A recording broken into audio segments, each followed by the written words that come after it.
hadisnya jelas, riwayat Imam Muslim, bahwa sholat malam itu sangat dianjurkan sekali. Kalau memang orang itu sudah sholat malam sesuai apa yang dikatakan hadis ini, pasti mereka akan mendapatkan apa yang diinginkan. Pertanyaannya sekarang, ternyata sholat malam itu adalah bagian dari rahmatnya Allah. Tidak semua orang mampu untuk mengerjakannya. Kenapa? Karena itu bagian dari rizkun minallah. Orang itu ditakdir untuk sholat malam ketika Allah menghendaki kebaikan kepada dia. Karena hadisnya jelas dari Imam Muslim, kebaikan-kebaikannya sangat banyak sekali. Jadi tidak mungkin mampu orang-orang yang memang tidak dikehendaki baik oleh Allah. Kalau memang karena terbun Allah kan ini kan, ma taqarraba abdul ilayya dan siblan, tidaklah mendekat seorang hamba kepada saya satu jengkal, maka saya lebih dekat kepada dia dengan beberapa jengkal. Artinya apa? Ketika ada proses orang itu untuk menjadi lebih baik di siang harinya, maka Allah akan mentakdirkan yang baik-baik di malam hari. Di minggu kemarin saya bilang bagaimana kaitannya siang hari dengan malam hari. Kelakuan-kelakuan kita di siang hari itu memberikan gambaran takdir nanti kita diberikan kebaikan sholat tahajud atau tidak. Nah, seperti itu. Karena hadisnya jelas, beriman furai sing ucap ini. Idza sa'ala ati kan gini, apa boleh sekalian pentah nang sana pasti beri Allah. Tapi kok Gusti Allah tak kesokan ya pentahin kamu, udah makan tak bejel ke kau dah. Itu konsepnya sangat jelas sekali ya. Salah satu faktor orang itu ditakdirkan baik, pertama baik sama orang tua. Yang kedua adalah baik sama sesama. Innallah fi aunil abdi madamal abdu fi auni akhihi. Allah itu akan selalu menolong hambanya selama hamba itu menolong saudara muslimnya. Jadi mundi kanca, cek kala nyaman melolo, kudu nyaman kepi dulu. Cek kala perlu nama melolo gitu. Kudu nyaman kepi. Ya, itu konsepnya jelas. Makanya orang itu akan diberikan takdir yang baik ketika ikatannya hablun minallahnya baik. Hablum minallah itu terakhir. Jadi pertama dia itu harus hablum minannasnya dulu, baru nanti hablum minallah. Konsekuensi nyata dari hablum minan nas. Siapa nas itu? Semua, yang muslim, yang kafir, semuanya. Pertama, yang ada di tingkat pertama untuk dimuliakan itu siapa? Ummuki, sampai diulang 3 kali. Kemudian siapa? Abuki. Kemudian bapak secara artifisial siapa? Guru. Setelah itu siapa? Yang paling dekat dengan kita jaraknya, siapa? Tetangga. Setelah itu secara lebih luas lagi. Jika hubungan kita dengan mereka semua itu baik, insya Allah hablum minallahnya dengan sendirinya akan baik. Percuma dorongan hadis ini semuanya, tidak akan kalian kerjakan kalau memang tidak ada niatan dalam hati untuk mengerjakannya. Ini sangat pahalanya sangat, kebaikannya sangat besar sekali gitu loh, sholat tahajud itu. Tapi tak kepi orang mampu sholat tahajud ini. Yaitu boleh itu adalah rahmat dari Gusti Allah, rizki dari Pangeran. Rizki itu bukan hanya uang. Rizki paling jelek itu uang, dunia. Rizki terbaik adalah waladun soleha. Terus rizki yang tengah-tengah adalah ibadah. Jadi rizki yang paling cuma sekarang masalahnya orang itu sudah tidak akan mampu untuk fokus berjuang kalau tidak punya uang. Kenapa? Sudah disindir oleh Al-Quran, wal yahshalladzina law taraku min khalfihim dzurriyyatan di'afa. Hendaknya kau takut meninggalkan dzurriyyahmu dalam keadaan di'afa, lemah. Tafsir para ulama, semua tafsir itu menafsiri di'afa itu konteksnya adalah konteks keuangan. Hendaknya kamu takut meninggalkan anak-anak cucumu dalam keadaan lemah. Nah, itu didorong oleh Islam, kita harus berjuang demi anak dalam konteks dunia ternyata. Makanya saya tidak sepakat dengan tafsirnya ulama semua itu. Tafsirnya ulama semua itu adalah, menurut saya, di'afa itu ketika dia tidak punya ilmu. Wal yahshan ladina taraku min khalfihim dzurriyyatan di'afa. Di'afa itu bukan dunya konteksnya. Kalau versi saya tafsiri adalah ilmu. Kenapa? Karena kuncinya di ilmu. Walaupun soki, contoh ya, soki orangnya, tapi dia kan di ilmu, kan kebenar narkoba mabuk elang kesini kan. Tapi ketika dia di ilmu, kerat ke masyarakat, pasti norok kan. Jadi di'afa. Makanya perlu dipilah lagi nanti itu tafsirnya ulama itu. Di'afa ini kenapa ulama menafsiri dengan dengan konteks ekonomi? Ya karena melihat itu dalam konteks tatanan negara, dalam tatanan sosial negara. Beda kalau nanti sudut pandangnya adalah yang lebih mikro lagi, lebih kecil lagi, tatanan keluarga. Yang dibutuhkan seorang anak itu apa? Dunya. Ya dunya penting, tapi pun tadi ilmu kan rosak dunya. Maka saya tafsiri di'afa itu berbeda dengan para ulama terdahulu. Saya menafsirinya dengan tafsir al-ilmu wal mental. Mental itu juga penting, mental itu. Cara mendidik mental itu kan penting kan. Nah, itu diajarkan oleh Imam Al-Ghazali. Seperti sholat malam ini juga mental ibadah. Jelas ya. Itu beneran nikmat. Jadi ibadah malam itu tidak perlu kalian, saya merasakannya sendiri soalnya. Sampai saya sengkah istighosa binakana. Jadi kalian bisa curhat apapun sama Gusti Allah, itu nikmat karena ada rojak. Detineng ateron di arpan sesuatu itu bakal nyata gitu. Seperti contohnya sekarang saya minta, karena mobil saya rusak metiknya, jadi saya jual, itu masih laku mahal. Terus saya minta Gusti Allah, tolong nyoon kendaki mobil selebih muda tahu nah. Enten talok mulok ke ribon gitu, selak ribon tak nyaman gitu. Bahasa saya seperti itu, serius. Pikir-pikir ribon ini kok selak pangeran gini ya. Jadi malam itu saya ngajak curhat keren sepo gitu di pangeran saya. Lah gue maksudnya butuh mobil, saya tak terlalu tua, kayak pantas lah ya. Akhirnya selang 4 hari dari saya curhat itu, mobil saya laku. Sekarang proses beli mobil lagi, alhamdulillah sudah proses pelunasan, dapat yang lebih mudah lagi tahunnya, ya kan? Nah, kayak apes kayak tak tegur ya. Jadi kalian itu jangan putus asa. La tayasu mir rauhillah fa innahu la yayasu mir rauhillah illal qaumul kafirun. Ya. Mun kalian ki indi iman, tempat curhat kalian itu beli manusia Gusti Allah.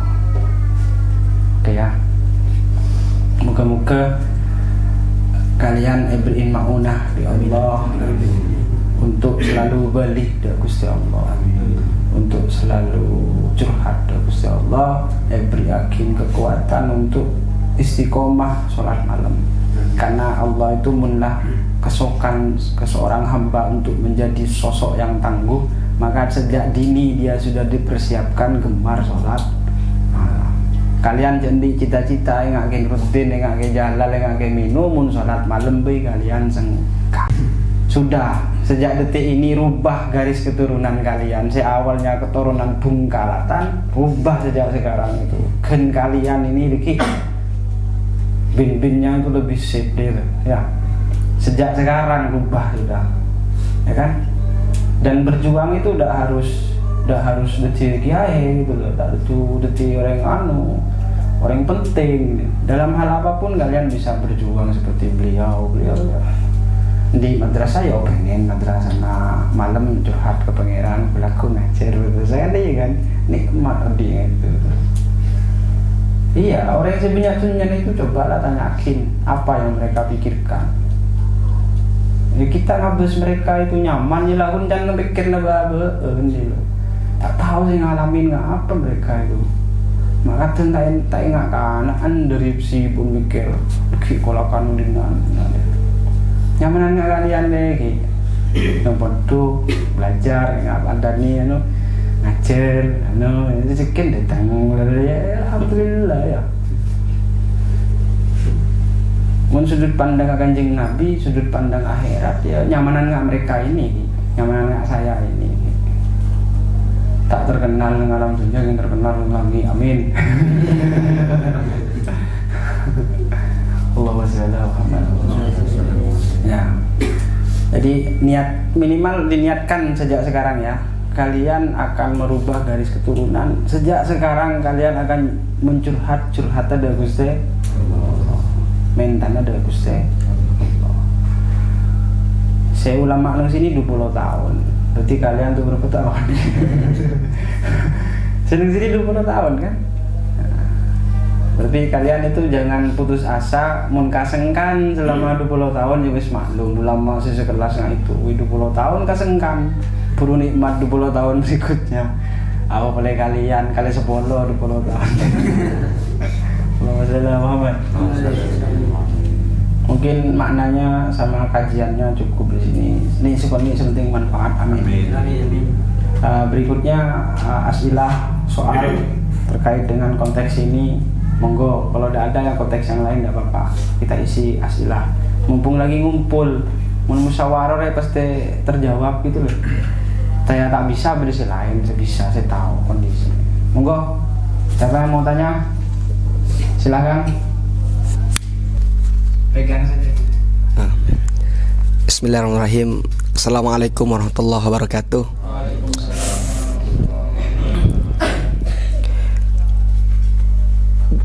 Gimana ketika ada seorang manusia itu hablum minallahnya itu masya Allah, sholatnya sip, zakatnya semuanya dah, tapi ke hablum minan nas itu enggak gitu. Gimana Gus? Apakah dia tergolong orang-orang yang baik gitu, gemar sholat malam gitu, tapi ke tetangganya tak nyapa gitu Gus? Gimana? Apakah termasuk orang yanai pangeran gitu? Kesukaan pangeran. Keng bujeng melolo mah. Keng keterangkeun tak lebur gitu.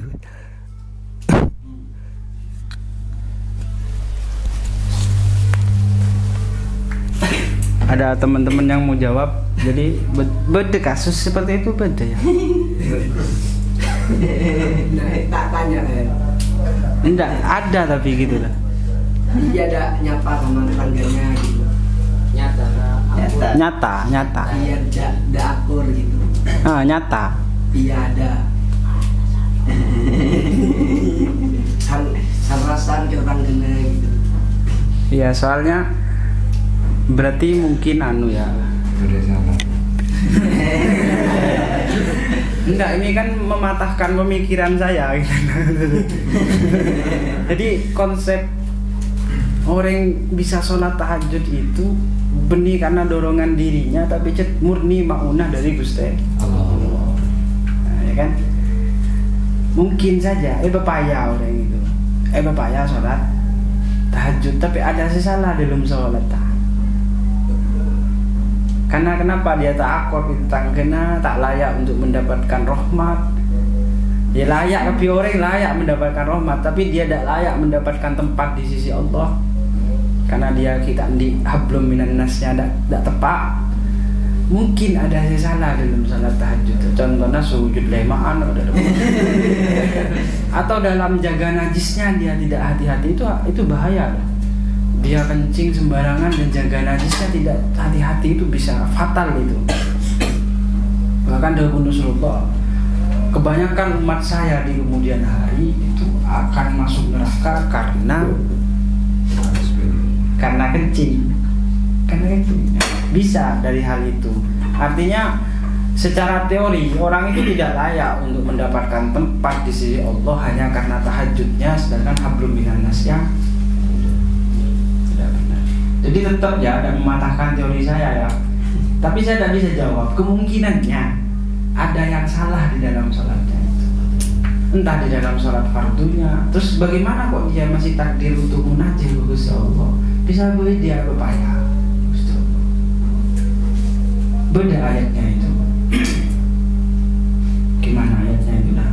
Yang ibadahnya sia-sia. Ya, setuju tidak dengan pendapat saya ini? Kalau tidak setuju bilang. Mungkin ada yang lain yang lebih masuk akal. Kalau versi saya jawabnya seperti itu. Jadi selama hablum minan nasnya itu tak tepat, jadi tidak layak orang itu dapat tempat di sisi. Ingat, orang yang beritunnya itu belum berarti dia oleh tempat di sisi Gusti Allah. Karena yang kafir punya Soki, Max, Sogempek, terus yang punya Google, yang punya Facebook itu kan orang terkaya itu. Tapi mereka tak muslim dah. Ya kan? Apakah berarti nanti dia sholat tahajud malam? Coba itunya macam-macam anunya ya, alurnya nanti. Bisa saja dia dibuat sholat tahajud sama Gusti Allah malah munajat, padahal hablum minan nasnya tak tepat, disalah kering sepo dan sebagainya. Akhirnya melalui munajahnya itu dia ibritunya di Gusti Allah. Karena Gusti Allah itu likulli syai'in sababa fa'ada sababa. Gusti Allah tak akan beri orang kecuali beri sebab sejelas. Contoh, dia tidak akan beri rezeki tanpa munajat. Akhirnya di Gusti Allah dia itu munajat dengan sholat tahajud. Tapi karena hablum minan nasnya di akhirat begini tentunya. Di akhirat dia tidak dapat apa-apa. Akhirnya apa? Dari munajatnya malam dia soki akhirnya. Tapi justru sokinya itu yang membuat dia jauh dari Gusti Allah. Jadi kemungkinannya itu banyak. Tapi tetap teori awal adalah yang namanya semak di Gusti Allah itu benar-benar lepas dari cacat, iri, dengki, sombong. Kadang orang yang tak senang tetangga itu kan iri. Kalau tidak iri ya sombong, kan begitu. Merasa lebih bagus dari tetangga. Orang yang benci kok orang ini karena ngeremehake kadang. Dan kita tidak berhak untuk meremehkan satu sosok siapapun walaupun itu orangnya nggak baik. Kenapa? Karena di mata Gusti Allah sama-sama punya hak, sama-sama punya kesempatan. Baik saya ataupun kalian ataupun kiai-kiai itu belum tentu mereka itu endingnya lebih bagus dari kita. Semua punya kesempatan. Seperti itu. Ada lagi? Ya. Dimana ketika rajinnya bukan karena Allah, ada seseorang di balik itu sehingga dia rajin dan bisa mungkin sampai melakukan tahajud.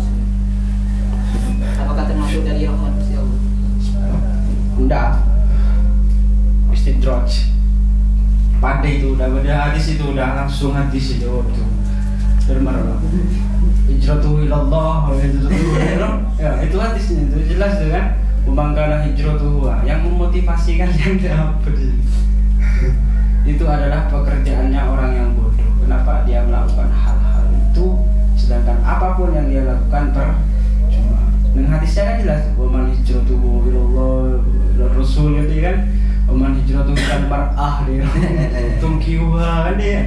Ada yang hafal hadisnya itu? Ya. Apa ini? Waman hijratuhu ilal mar'ah gini kan, itu berkaitan dengan konteks bagaimana kita beribadah. Apa tujuan kita beribadah? Ini kan. Nah, niat itu hanya ada di hati Gusti Allah setahu itu. Ya. Sudah? Gimana?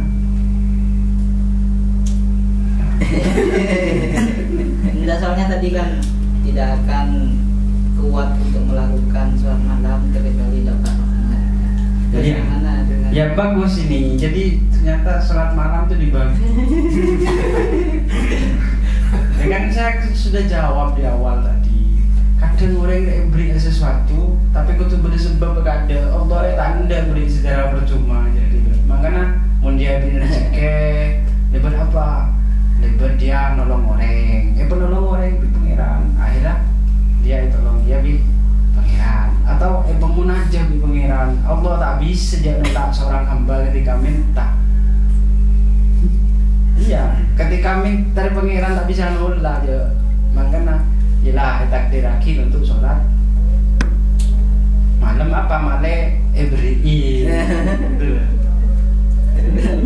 jangan Pak Abdullah ro mun laku ya berjer gitu. Paham ya?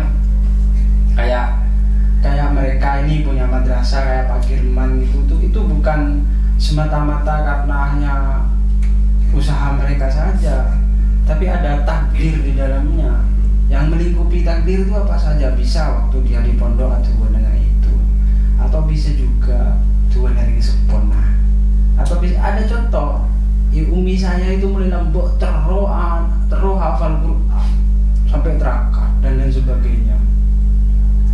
Tak bisa aja lalu apa kabin umur 12 atau 13 apa kabin umi saya, tapi dengan hati itu kuat sarah sampai ngapal lagi terus justru umi nangis kabin itu ternyata bukan karena hikana atau tanda apa lambung umi cerita di saya, tapi karena beliau itu merasa sudah ada kesempatan lagi untuk meneruskan hafalannya. Akhirnya dari rumah pengetahuan itu gendem terus umi sampai hafal Quran. Tidak sesederhana itu takdir itu. Ada sebab-sebab yang melingkupinya karena ayatnya jelas likulli syai'in sababa fa'atba'a sababa.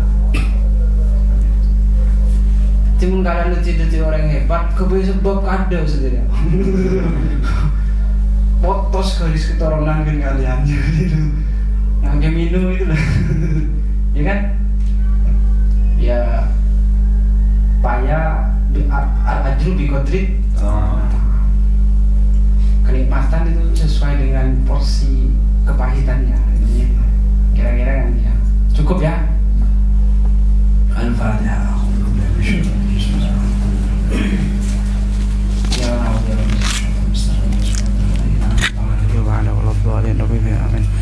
Ada yang bisa tiba di Ikromi bukan tiba Ikromi yang lain.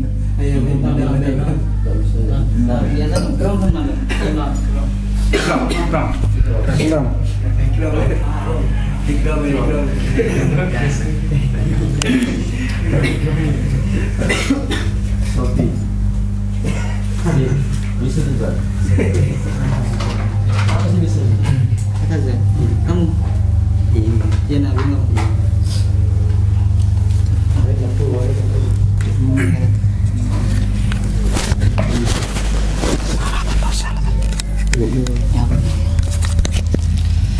Allahumma salli wa sallim wa barik alaihi wa ala alihi wa sahbihi.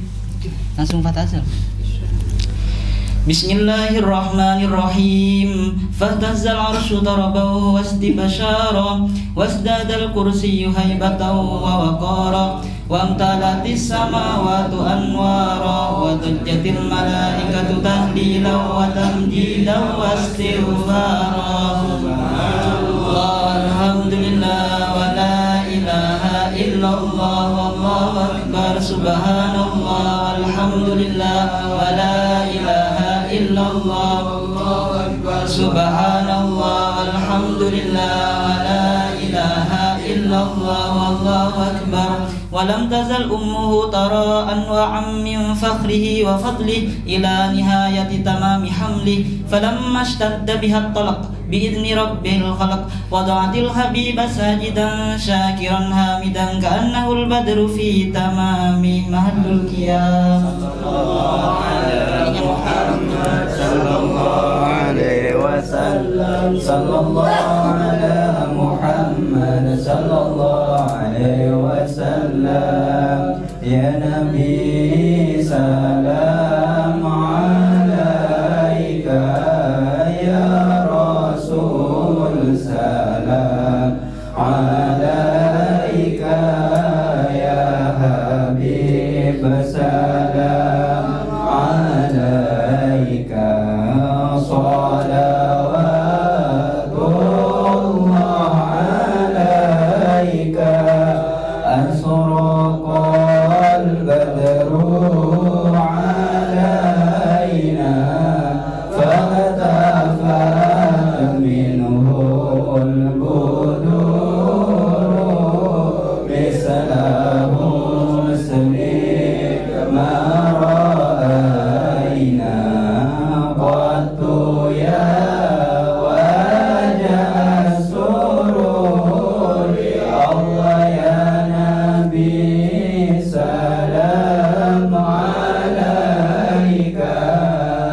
Allah ya Nabi salam alaika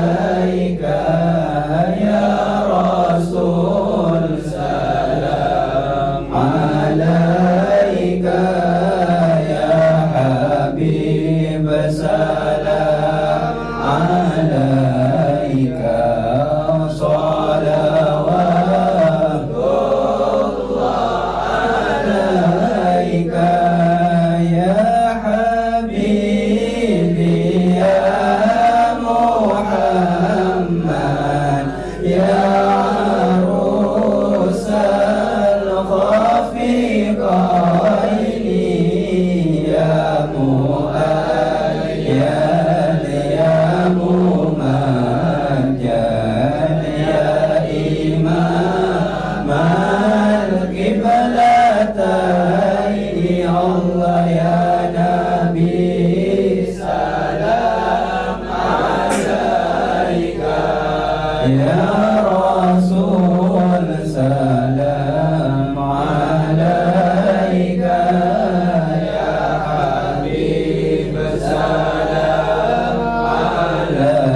Muhammad